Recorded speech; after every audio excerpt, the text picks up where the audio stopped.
Hi, and welcome to Global One Media. Joining me today is Michael Leo, the Executive Vice President of Operations at JustKitchen, a company that operates a network of delivery-only commercial kitchens across Asia. JustKitchen is listed on the TSX Venture Exchange. Hello, Michael. Thank you for joining me today. Hey there, Monier. Thanks for inviting me.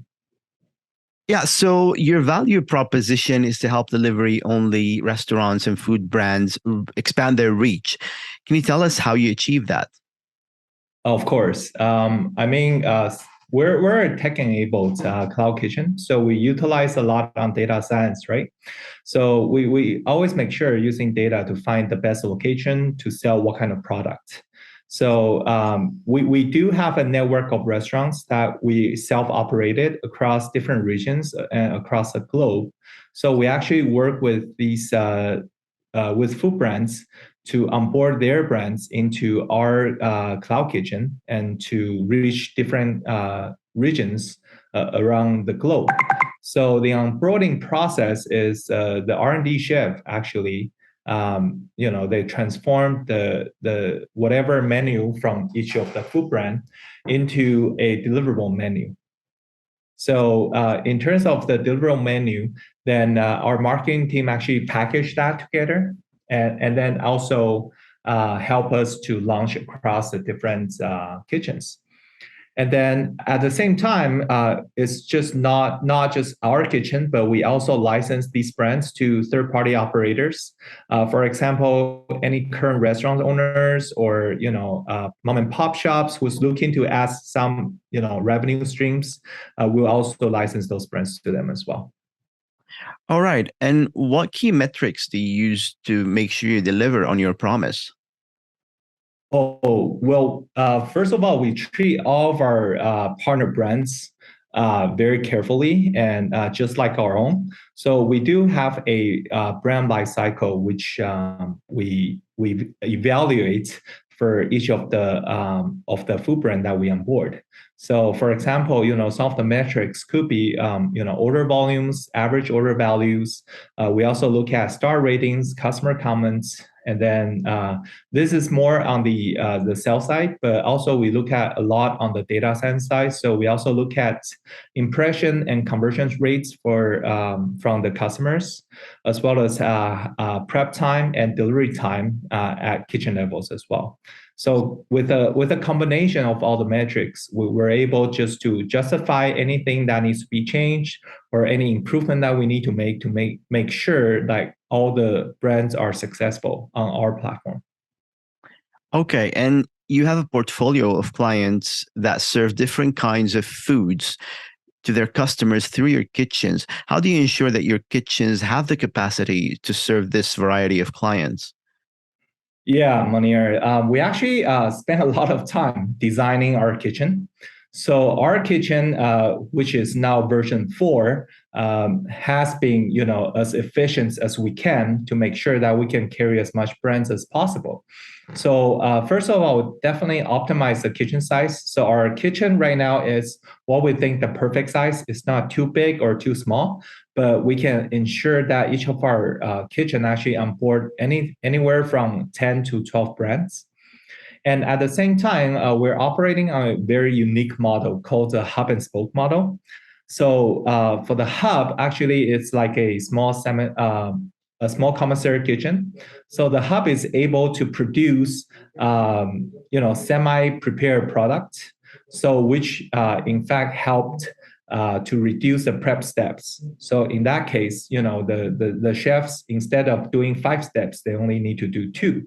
So it opens up the capacity, for each of the efficiency for the production lines. And at the same time, we design menus around shared ingredients. So for example, a tomato can be used in a burger or in a pasta or in a sandwich, right? So in that case, with the same kitchen, we're able to operate different kind of menu items. And lastly, we focus a lot on training.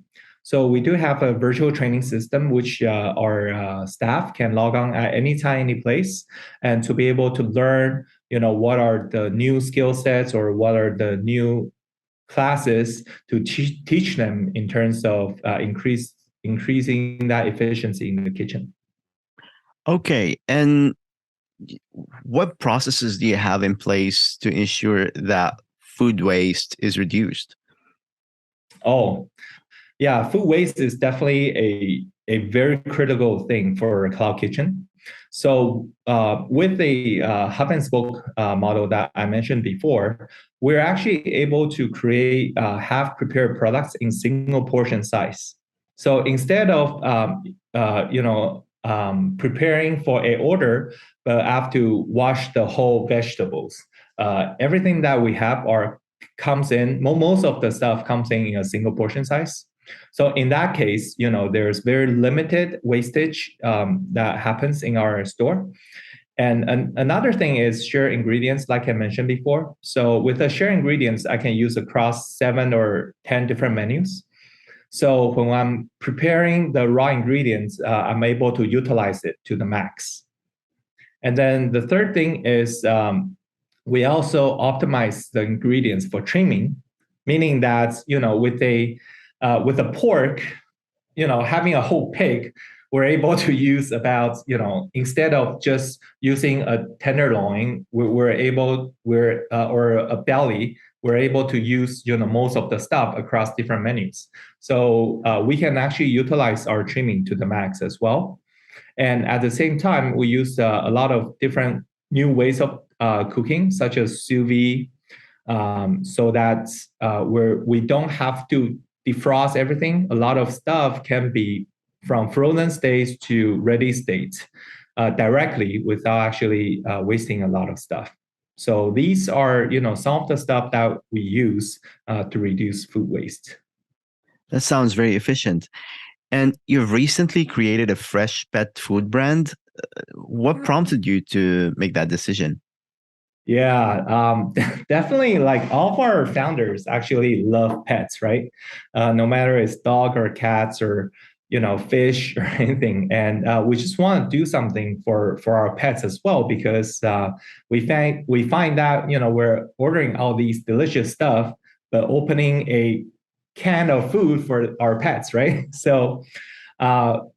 At the same time, when we talk about food waste, there's a lot of trimming. Like, for example, if I want a really good sized steak, I have to trim off some of the excessive, meats, right, to make it look good.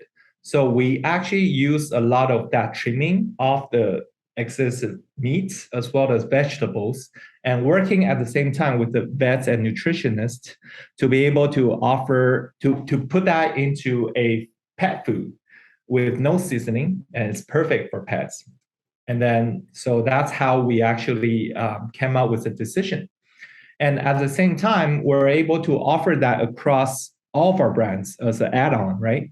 So basically, if I'm actually ordering a sandwich, I can order something for my pets. Or if I'm ordering a curry rice from JustKitchen, I'm able to offer something for my pets.